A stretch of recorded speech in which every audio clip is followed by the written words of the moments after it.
امتی، یعنی مقام محمود وہ مقام ہے جس جگہ میں اپنی امت کی شفاعت کروں گا، جس جگہ میں اپنی امت کی شفاعت کروں گا۔ اللہ رب العزت ارشاد فرماتا ہے عسیٰ ان یبعثک ربک مقاما محمودا،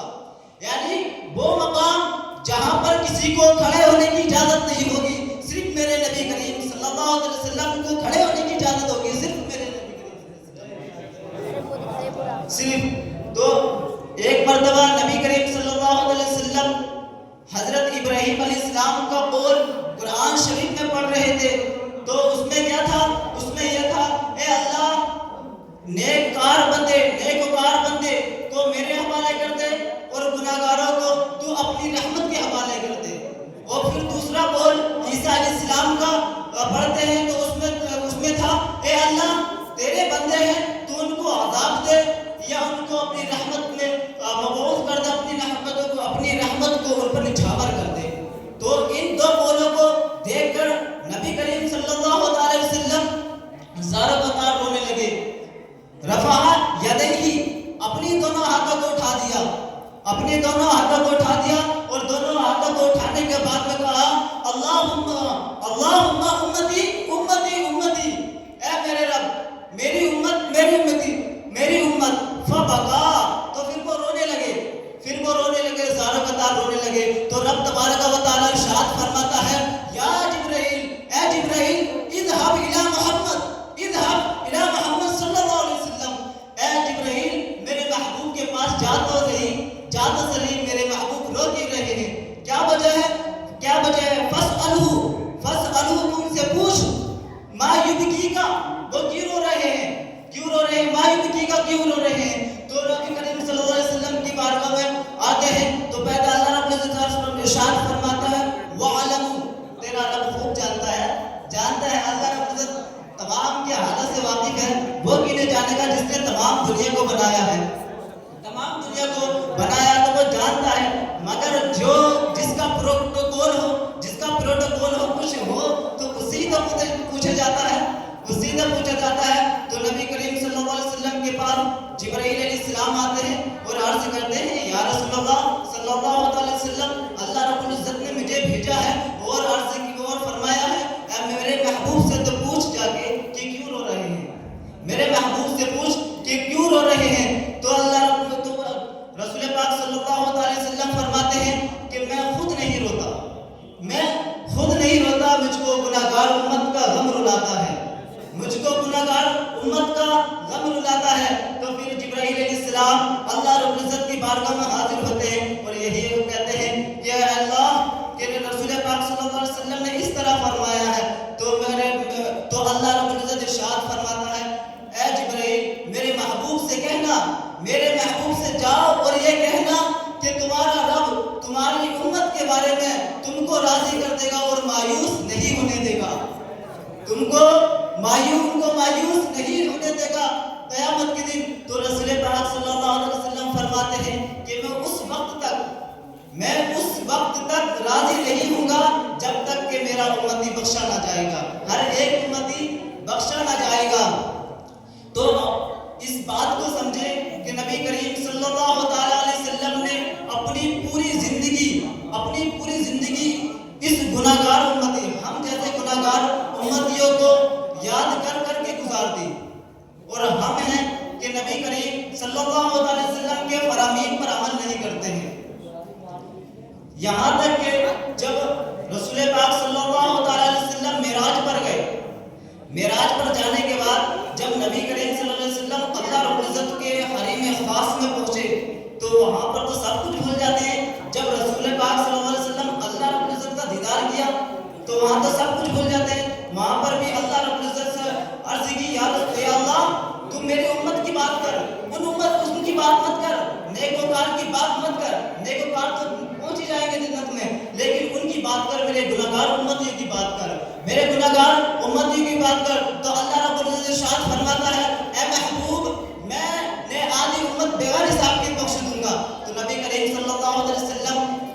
عرض کرتے ہیں یا اللہ میں اس پر بھی راضی نہیں ہوں، تو میری امت کو میرے حوالے کر دے، میری امت کو میرے حوالے کر دے۔ تو اللہ رب العزت ارشاد فرماتا ہے اے محبوب چلو میں نے تم کو شفاعت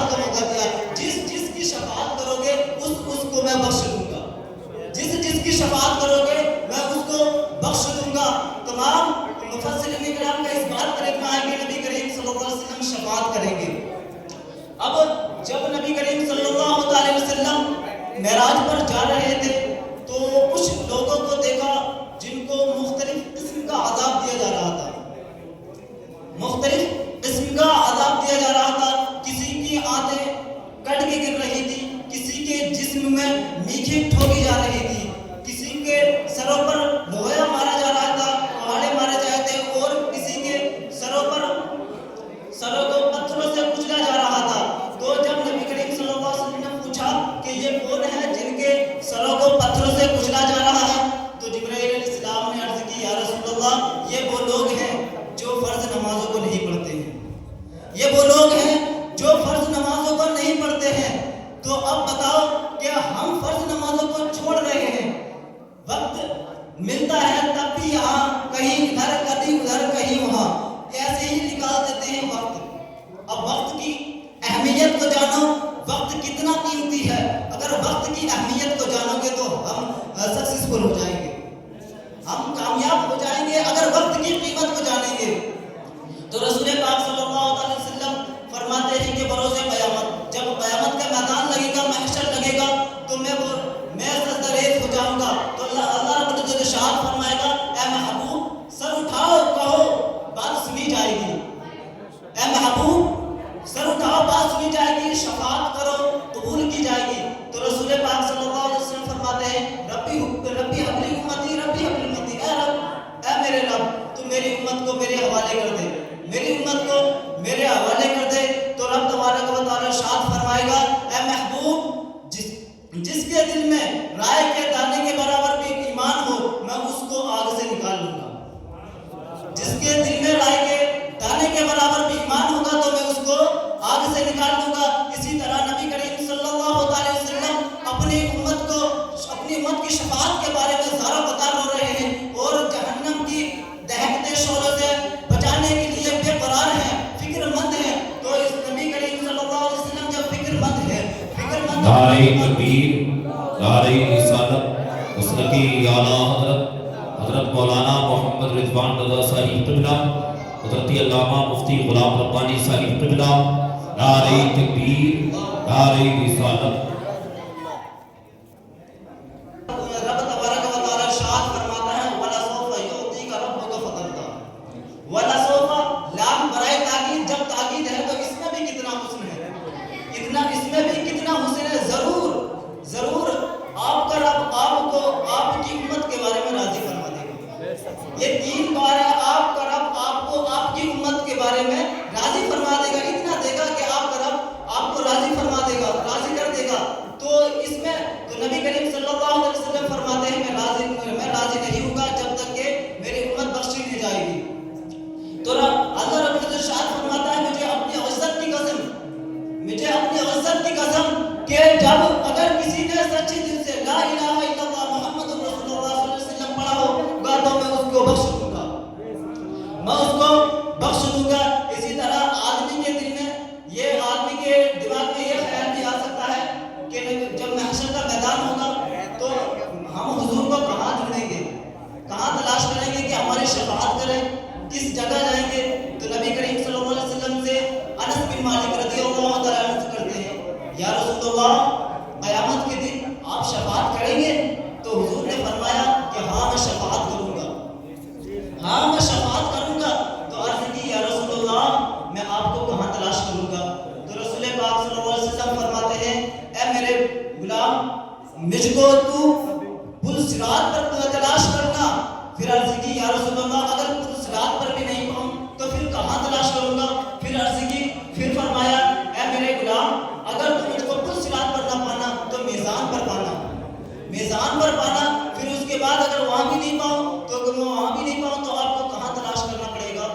پھر فرمایا وہاں نہ پاؤ تو مجھ کو حوض کوثر پہ نہ پا لینا، وہاں پر دیکھنا کہ میں اپنے پیاسی امتیوں کو جامع کوثر پلا رہا ہوں گا، میں اپنے امتیوں کو جو پیاس سے تڑپ رہے ہوں گے ان کو جامع کوثر پلاؤں گا۔ جو نبی کریم صلی اللہ علیہ وسلم ایک مرتبہ فرماتے ہیں کہ آپ فرما رہے ہیں کہ میں ایک کی شفاعت کر کے جا رہا ہوں گا، ایک کی شفاعت کر کے جا رہا ہوں گا